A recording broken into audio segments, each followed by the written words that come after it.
सभा के लिए 9 राज्यों की 12 सीटों पर होने वाले उपचुनाव से पहले ही सभी उम्मीदवार निर्विरोध जीत गए हैं। 12 सीटों पर बीजेपी के 9, कांग्रेस से 1, एनसीपी अजीत पवार का 1 और राष्ट्रीय लोक मोर्चा से 1 उम्मीदवार की जीत हुई है। सभी उम्मीदवार असम, बिहार और महाराष्ट्र की 2-2 सीटों पर, इसके साथ ही हरियाणा, मध्य प्रदेश, राजस्थान, त्रिपुरा, तेलंगाना और ओडिशा की 1-1 सीट पर जीते हैं। अब राज्यसभा में 12 नए सदस्यों के निर्वाचित होने से राज्यसभा का आंकड़ा बदल गया है।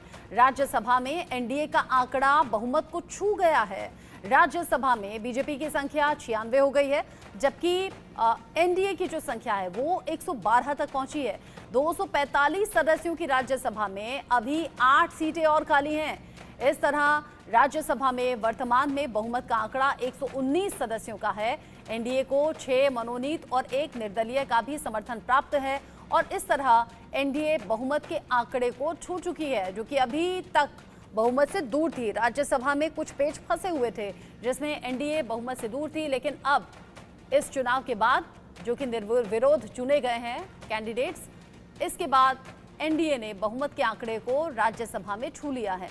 हालांकि 8 सीटें खाली, एनडीए को 1 निर्दलीय का और 6 मनोनीत सदस्यों का भी समर्थन प्राप्त है। 119 का आंकड़ा होना चाहिए, ऐसे में एनडीए की कुल संख्या 112 है ही, तो मिलाकर ये बहुमत के आंकड़े तक पहुंचती है।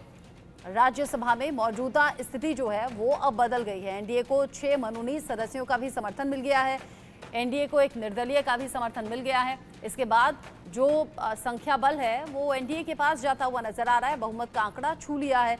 बीजेपी की ऑलरेडी 96 की संख्या है, ऐसे में कुल मिलाकर एनडीए 112 पर टिका और फिर जो बाकी मनोनीत सदस्य और निर्दलियों का समर्थन है, उसके बाद बहुमत के आंकड़े को छू गई है एनडीए। लोकसभा में सफिशिएंट नंबर्स हैं एनडीए के पास, लेकिन यहां राज्यसभा में ये नंबर्स अब तक नहीं थे, लेकिन अब एनडीए को बहुमत राज्यसभा में भी मिला है।